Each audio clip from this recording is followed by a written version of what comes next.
कधीच नाही चुकणार तुमचे फेवरेट टीव्ही शोज झी5 सोबत, तेही एकदम फ्री। आणि बघा ना, घरात गणपती बाप्पा आहेत, वातावरण कसं छान असायला हवं, पण या लीलामुळे सगळ्यांचाच मूड ऑफ झालाय।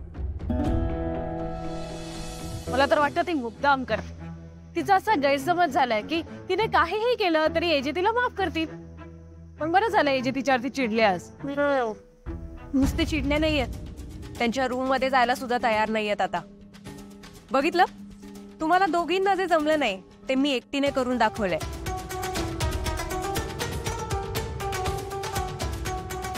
तू करून दाखवलंस म्हणजे? तुम्हाला काय वाटलं? त्या धुपाच्या जागी नागगोळ्या आपोआप आल्या? म्हणजे श्वेता तू? येस, त्या नागगोळ्यांची आयडिया माझीच होती। तुझी? वहिनी, आज बाहेर जो काही तमाशा झालाय ना, तो माझ्यामुळेच झालाय। साक्षी, अगं कुठे होतीस तू? कधीपासून शोधतेय। आजींना दुर्वा हवाय, जा नेऊन दे। बरं ठीक आहे, ठेवते आणि मग जातो। नको ग, कशाला? म्हणजे मी ठेवते, तू जा, आजींना दुर्वा हवाय तर लगेच दे जा।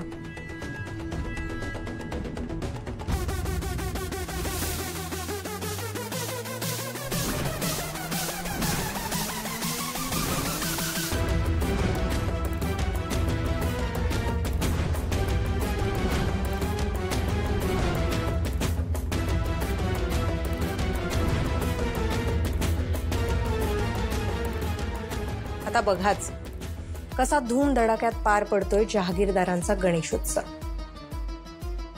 वेलकम लीला, तुझ्या पहिल्याच गणेशोत्सवात तुझं ग्रँड वेलकम होणार आहे। कोणाला कळलं सुद्धा नाही की मी कधी त्या धुपाच्या जागी त्या दिवाळीतल्या नागोळ्या ठेवल्या ते।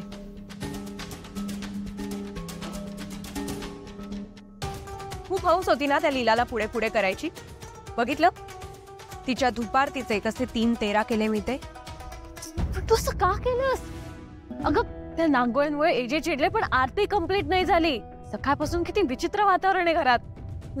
गणपतीचा दिवस आहेत नाही तर काय। आणि तुझ्या 3-13च्या नादात आपले कधी 12 वाजतील ना कळणार पण नाही। तुला सांगितलं ना दुर्गा वहिनींनी, जहागीरदारांच्या घराला त्रास होईल असं काही वागायचं नाही। मग का केलंस तू असं? वा, या घराला त्रास होतो ते तुम्हाला चालत नाही। आणि एजे आणि त्या लीलाला एकत्र बघितल्यावर मला किती त्रास होतो, माझा किती संताप होतो, मला किती वाईट वाटतं, याबद्दल तुम्हाला काहीच वाटत नाहीये का? अगं म्हणून तू हे असलं काहीतरी। श्वेता, नाहीत आहे, मी जे करते ते बरोबरच करते। तुमच्या त्या दुर्गा बहिणींच्या म्हणण्यानुसार वागत राहिलात तर तुम्हाला त्या लीलाची सासूगिरी सहन करावी लागेल आणि मला या घराचा आणि एजंटचा नाद सोडावा लागेल। ते मी होऊ देणार नाही। त्यापेक्षा आपण लीलालाच बाहेर काढूयात ना। माझ्याकडे एक आयडिया आहे, तुम्ही बोला फक्त, सांगा मला तुझ्या आयडिया। नको नको नको वहिनी, आपण हिच्या नादी लागत राहिलो ना तर लीला राहील बाजूला। हिच्या आधी आपणच जाऊ घराबाहेर। खरंय, ठीक आहे, फाईन। प्रेमात आणि युद्धात सगळं काही माफ असतं आणि जहागीरदारांच्या या घरात आता प्रवेश मिळवणं माझ्यासाठी एक युद्ध झालंय। झी5 ॲप डाउनलोड करा आणि पहा सर्व एपिसोड्स एकदम फ्री।